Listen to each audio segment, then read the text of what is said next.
Bapak, Ibu, dan Saudara yang terkasih, juga anak-anak yang terkasih, selamat hari Minggu. Semoga semua di dalam keadaan yang baik dan dalam perlindungan kasih Tuhan. Mengawali renungan pada hari ini, saya ingin sedikit bertanya mungkin kepada Bapak Ibu. Tentu Bapak Ibu tahu, saya dari awal saya masuk ke GKJ Bekasi Timur, bahwa saya bukan pribadi yang fasih untuk berdandan. Sekalinya berdandan full makeup di hadapan saudara-saudara itu adalah ketika saya ditahbiskan pada saat itu dengan full makeup, dengan rambut yang ala-ala disanggul. Nah, sama seperti kebanyakan perempuan, sekalinya dandan full makeup, kira-kira apa yang akan menjadi reaksi orang yang melihat saudara kita yang di makeup itu? Pasti reaksi pertama yang lazim, yang sering dikatakan adalah, aduh pangleng. Itu sering sekali muncul. Nah, di dalam bahasa Inggris, pangling ini sering diterjemahkan sebagai fail to recognize atau gagal mengenal. Nah, tapi yang saya alami pada saat itu, ketika pada saat itu saya ditahbiskan, memang betul bahwa orang lain mengatakan bahwa, oh pangleng. Tetapi kan orang-orang tidak fail to recognize saya sebagai Ribka. Orang bilang pangling, tetapi mereka kan tidak gagal mengenal saya. Toh mereka tetap tahu bahwa saya adalah Ribka yang biasa dilihat di hari-hari yang sebelumnya. Nah, Bapak, Ibu, dan Saudara tetap bisa mengenali saya pada saat itu. Jadi menurut pemahaman sederhana saya, Bapak, Ibu, dan Saudara-saudara mungkin bisa pangling melihat orang yang full makeup, tetapi tidak sampai pada taraf gagal mengenali. Nah, berpijak pada pengalaman ini, saya bertanya-tanya, kenapa dua murid yang berjalan menuju Emmaus pada saat itu, mereka bisa totally fail to recognize Yesus? Kenapa mereka bisa benar-benar tidak mengenal atau gagal mengenal Yesus? Jadi bukan sekedar pangling, tapi benar-benar tidak mengenal. Mari kita lihat bersama. Dua orang murid sedang dalam perjalanan menuju Emmaus yang jaraknya kurang lebih 11 km. Dalam perjalanan itu mereka asyik saling bercakap satu sama lain mengenai peristiwa yang baru saja terjadi, yaitu peristiwa penyaliban Yesus. Nah, di dalam keasyikan diskusi itu tiba-tiba muncullah orang asing yang mendekati mereka dan kemudian ikut berbincang-bincang dengan mereka. Dan mereka sama sekali tidak sadar bahwa yang sedang mendekati mereka, yang berbicara dengan mereka adalah Yesus yang sudah bangkit. Banyak penafsir yang kemudian mengatakan bahwa dua murid tadi lebih dari pangling, yaitu mereka gagal mengenal Yesus. Kok bisa? Kalau kita perhatikan di ayat yang ke-16, Bapak, Ibu, dan Saudara yang terkasih, di sana disebutkan alasan kenapa kedua murid Yesus tersebut tidak dapat mengenali Yesus pada saat itu. Di sana tertulis, tetapi ada sesuatu yang menghalangi mata mereka, sehingga mereka tidak dapat mengenal Dia. Tentu kita bertanya-tanya, apa yang menghalangi mata mereka sampai kedua murid tersebut tidak mengetahui kehadiran Yesus, tidak mengenal Yesus? Kira-kira apa yang menyebabkan hal itu terjadi? Ada beberapa pendapat. Saya ingin share ini kepada Bapak, Ibu, dan Saudara, dan juga anak-anak yang terkasih. Yang pertama, ada satu pandangan yang mengatakan bahwa perjalanan dari Yerusalem menuju Emmaus itu adalah perjalanan menuju ke barat. Dan ketika itu dilakukan di sore hari, itu artinya mereka berjalan ketika matahari sudah mau terbenam. Penafsir mengatakan jangan-jangan mereka matanya silau karena matahari yang terbenam, sehingga mereka tidak bisa dengan jelas mengenal sosok yang hadir di antara mereka pada saat itu. Itu pendapat yang pertama. Lalu pendapat yang kedua mengatakan, kedua murid tersebut tidak dapat mengenali kehadiran Yesus yang telah bangkit. Karena pada saat itu hati mereka diliputi dengan perasaan duka cita dan kecewa yang sangat mendalam. Kalau kita perhatikan ini didukung oleh ayatnya yang ke-17, yang menjadi gambaran perasaan mereka saat itu, maka berhentilah mereka dengan muka muram. Itu pendapat yang kedua. Lalu pendapat yang ketiga mengatakan, bahwa Yesus hadir dalam bentuk tubuh kebangkitannya, sehingga bukan sekedar pangling lagi mereka sampai gagal mengenali Yesus. Nah, saya sendiri berpikir, Bapak, Ibu, dan Saudara yang terkasih, bahwa ketiga pendapat itu semuanya masuk di akal. Silau karena cahaya matahari menyilaukan mereka, saking sedihnya begitu sampai mereka kehilangan rasa pengenalan mereka kepada Tuhan. Dan tentu mungkin tubuh Yesus, kebangkitan Yesus memang mungkin berbeda. Tapi tentu kita menjadi bertanya-tanya kembali, bukankah sebenarnya para murid bisa mengenal Yesus melalui suaranya? Atau bahkan nuansa atau suasana kehadiran yang lekat dengan seseorang tersebut. Sebagai contohnya begini maksudnya Bapak Ibu nggih. Ada si A, orang A. Orang ini orangnya adem, kalem, tenang. Jadi dalam situasi tertentu kalau si A ini datang, nggak tahu, hawa-hawanya tuh jadinya tenang saja. Lalu ada tipe B. Si B ini kita kenal sebagai orang yang lucu, yang rame. Jadi ketika dia datang, dia hadir dalam sebuah situasi, mungkin hawa-hawanya menjadi asik, menjadi rame, menjadi menyenangkan. Lalu ada orang C, yang orangnya kita kenal sebagai orang yang negatif. Hawa-hawanya kalau ada dia ini, jadi menjadi tidak nyaman, menjadi kurang menyenangkan. Maka, jika memang dua murid itu gagal mengenal Yesus secara fisik, apakah mereka tidak mungkin mengenali suaranya atau nuansa atau tadi yang saya sebut sebagai hawa-hawa yang melekat pada diri seseorang? Nah, lalu kenapa dong? Mari kita perhatikan Lukas 24 ayat 16 yang tadi sudah saya katakan. Tetapi ada sesuatu yang menghalangi mata mereka sehingga mereka tidak dapat mengenal Dia. Jadi Bapak Ibu dan Saudara yang terkasih, perihal mata yang tidak mampu melihat, keliru melihat, ini sebenarnya sudah menjadi topik yang sering sekali muncul di dalam bacaan-bacaan Alkitab. Contohnya, saya ingin membagikan beberapa ayat cross text sedikit di Markus 8 ayat 18. Di sana dituliskan, kamu mempunyai mata, tidakkah kamu melihat? Masih di dalam Markus 8 itu diikuti dengan kisah Yesus menyembuhkan orang buta di Betsaida. Di sana dikisahkan Yesus sampai 2 kali menyembuhkan. Di penyembuhan yang pertama, Yesus bertanya, apa yang kamu lihat? Lalu orang buta itu mengatakan, aku melihat orang, tapi kok kayak pohon ya?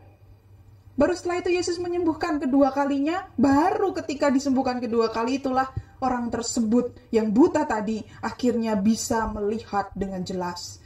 Kenapa Yesus sampai harus 2 kali menyembuhkan mata yang buta? Tentu bukan karena dia kurang sakti, tetapi memang karena ada yang mau ditunjukkan oleh penulis Injil Markus.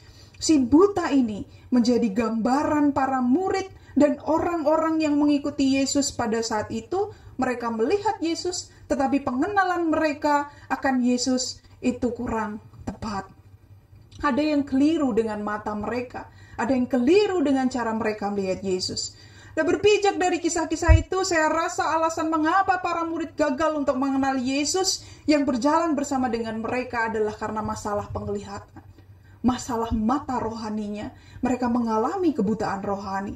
Jadi meskipun para nabi telah banyak menceritakan mengenai penderitaan yang akan dialami oleh Yesus, tapi ketika Yesus bangkit, mereka tidak mampu menghubungkannya, begitu loh.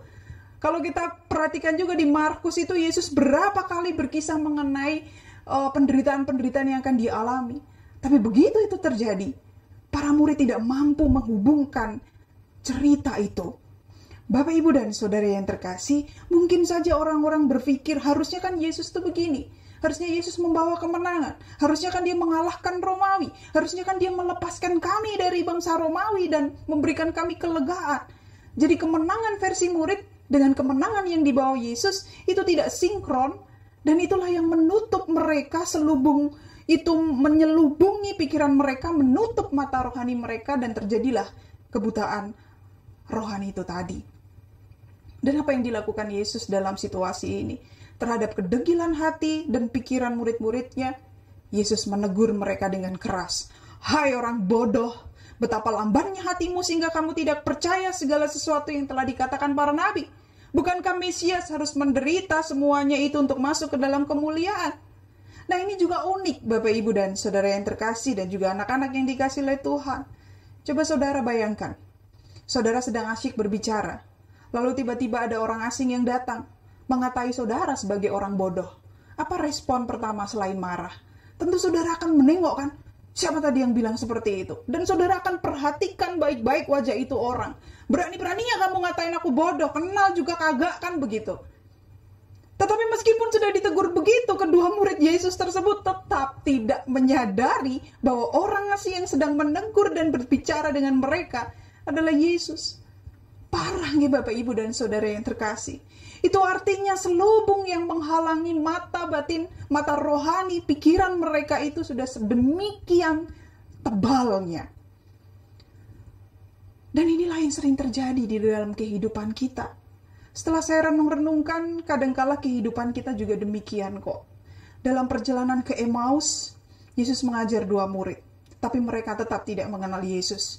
Mata rohani mereka buta, pikiran mereka diselubungi kehendak mereka sendiri. Bukankah ini mirip dengan kehidupan perjalanan kita sehari-hari?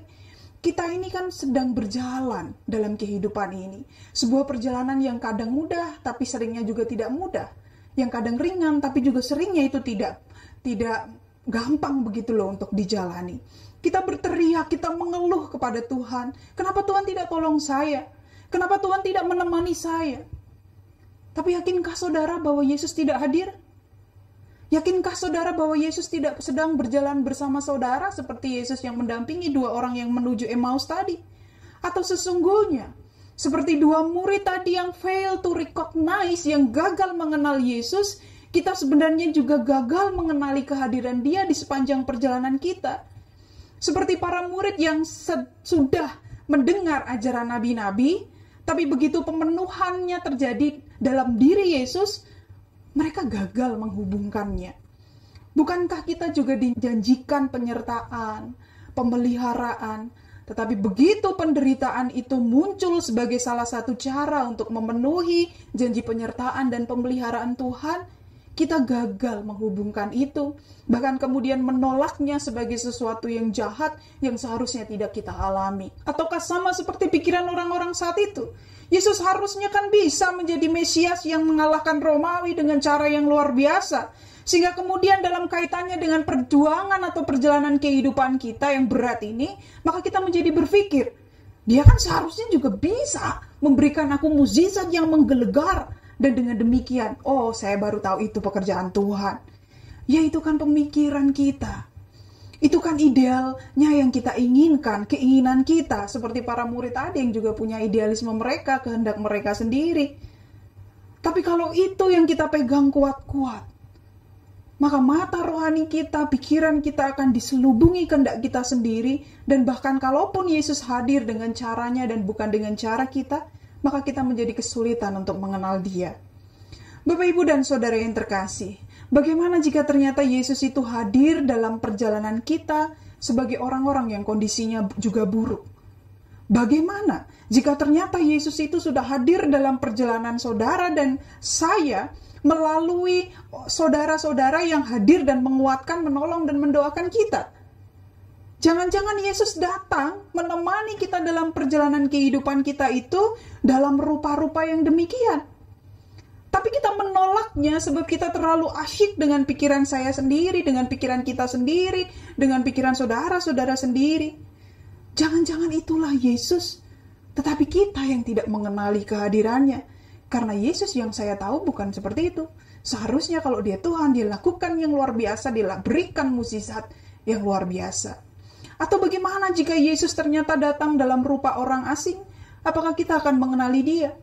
Bagaimana jika Dia menghampiri kita dalam rupa orang yang kekurangan beras untuk dimakan? Bagaimana kalau Dia datang menghampiri kita dalam rupa driver online yang mengejar setoran? Bagaimana kalau Dia rupanya menghampiri kita sebagai orang asing dalam diri buruh-buruh yang dirumahkan? Apakah kita akan mengenal Dia ataukah tidak? Ataukah kita akan menganggap mereka sebagai orang asing? Pertanyaan saya berpijak pada bagian Matius yang lain. Sebab ketika aku lapar, kamu memberi aku makan. Ketika aku haus, kamu memberi aku minum. Ketika aku orang asing, kamu memberi aku tumpangan. Ketika aku telanjang, kamu memberi aku pakaian. Ketika aku sakit, kamu melawat aku. Ketika aku di dalam penjara, kamu mengunjungi aku. Jangan-jangan Yesus hadir dalam segala perjalanan kehidupan kita dalam rupa-rupa orang yang menolong kita, yang mendoakan kita. Tapi jangan-jangan juga Dia hadir dalam rupa orang-orang yang membutuhkan pertolongan kita. Maka apa yang harus kita lakukan dalam menghadapi itu? Nah, Bapak Ibu, saya ingin mengajak Bapak Ibu untuk memperhatikan di ayat 30-31. Singkat cerita, mata rohani kedua murid Yesus itu baru tersingkapkan saat mereka bersama dengan Yesus, mereka makan roti. Kenapa? Apakah karena mereka kemudian mengingat perjamuan terakhir ketika Yesus sebelum ditangkap? Wih, kok persis ya? Ini kan dulu pernah aku lakukan. Jangan-jangan dia ini Yesus. Jangan-jangan benar dia itu bangkit.